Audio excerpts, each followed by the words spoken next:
Dylan Cruz, who has been tabbed the best bat in the state of Florida. Yeah, he is it's a hell of a state to be the best bat in, dude. He's a high schooler. He was tabbed as a overall. He was going to be a first-round pick from multiple draft outlets. He decided that he has taken his name out of the Major League Baseball draft next week, and he is coming to Baton Rouge. He is the number 2 prospect as far as the outfielders go in the 2020 class by Baseball America. Cruz was most recently ranked 54th overall. He's the number 2 high school prospect, 54th overall.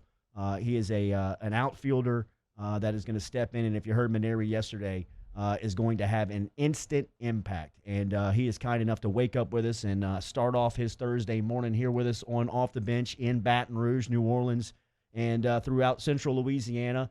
And the Tiger faithful are fired up. Dylan, good morning, man. How are you?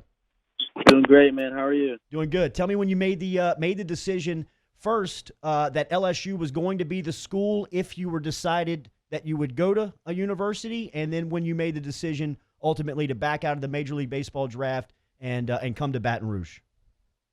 Yeah, man. Throughout my freshman year and 8th grade year, I was getting highly recruited. As soon as I stepped foot on campus though at LSU, it hit differently. It's a special place for sure, man. I wanted to play SEC. I wanted to play with the best of the best. The fans there, they're unbelievable. The coaches are unbelievable there. I don't have to worry about going hungry there, man. The food's amazing. Yes, it is. We just talked to the chef. We just talked to the executive chef, Chef Michael Johnson. He's looking forward to getting you into the purple and gold. Tell me about this process, Dylan, just kind of like everything from the pandemic and getting prepared for what you thought was going to be your senior season and the Major League Baseball draft to kind of where you are right now in full-fledged coming to Baton Rouge and playing college baseball for the next couple of seasons.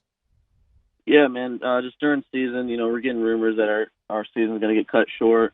At the time, though, you don't really think about it. You kind of just play and, hope something like that doesn't happen. But unfortunately, it did happen.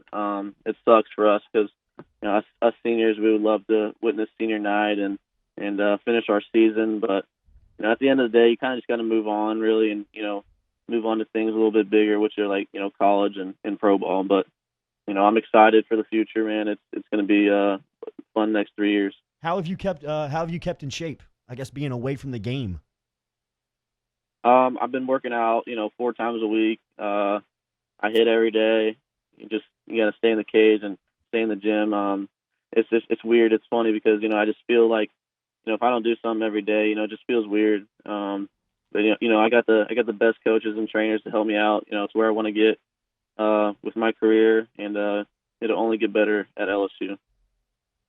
Talking to Dylan Cruz here. Coach Maneri was very happy to have him yesterday. One thing that got brought up at the end of the conversation there, Dylan, was this idea of so it's only a 5-round draft this year, no minor leagues. How much did the fact that, if you had gone to the draft, you probably wouldn't have been playing baseball till maybe next year, next spring? How much did that inform your decision-making? Yeah, that was always in the equation, but, I didn't really look at it that way.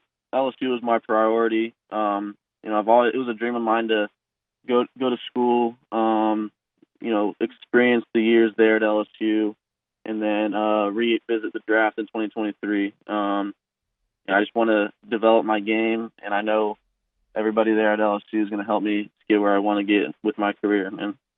Speaking of everybody at LSU, no matter what coach we talk to, they are extremely high on you. T-Bob said he talked to Maneri yesterday. I've had a couple of text messages and conversations with Nolan Kane.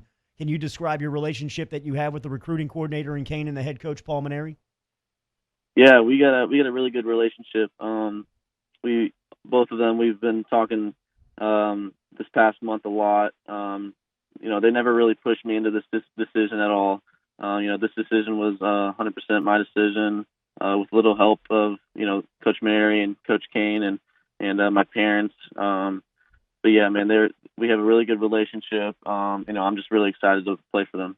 What are your expectations for when you step onto campus in terms of the goals that you want to accomplish? Because obviously being a player such as yourself, like a top 30 MLB guy, not just high school, all MLB prospects. I think you're like number 1 and 2 in a lot of these national high school recruiting lists. What kind of expectation is that set for yourself? I'm just gonna go out there and give it all I got. Really, Yeah. play my game. When you go out there and you expect some things, you kind of try to be somebody you're not in certain situations. I'm just gonna go out there and give it all I got, and work hard with my team, and hopefully win a national championship. A power-hitting right-hander from the state of Florida. As we said, he's been tabbed the best bat in the state and was going to be a first-round pick in the Major League Baseball draft next week. Decided to skip out on that and come to Baton Rouge for college for the next couple of seasons, and he'll be a Tiger. Everybody in Tiger Town fired up about that. Dylan, thank you for the time this morning. We'll catch back up with you soon. Yes, sir. Thank you. Hell yeah, Dylan. Thank you, man. Dylan Cruz checking Tiger in. fans are very excited to have you, bro. From the state of Florida this morning as Cruz makes it official that he will be a Tiger, skipping out on the Major League Baseball draft.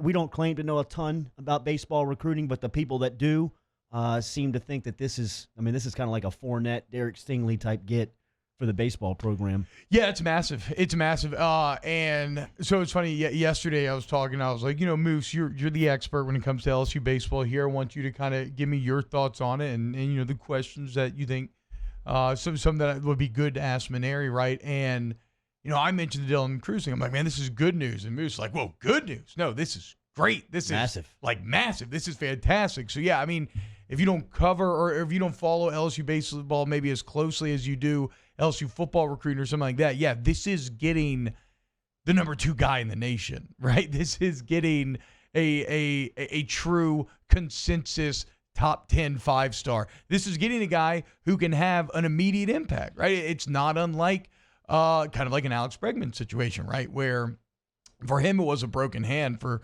Cruz, it's just all this other kind of craziness that makes his decision a bit odd. But a guy who should be in the MLB is now going to be on campus for 3 years.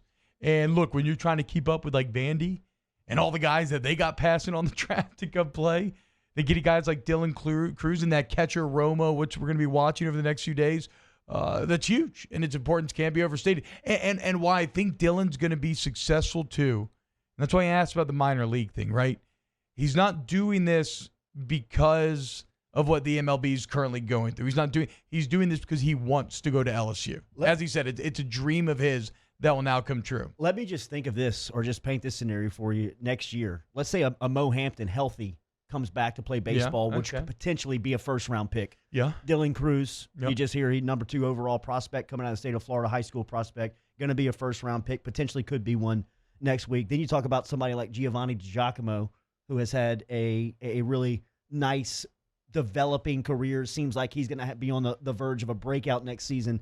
If that's your outfield, with Hampton, DiGiacomo, and Cruz, and you think about the pitching staff that LSU already has in the boat, like the guys that are already on campus that are going to be there next year. I mean, I'm thinking of Jaden Hill. There's talks that Cole Henry's he could come back. I mean, just LSU baseball, man.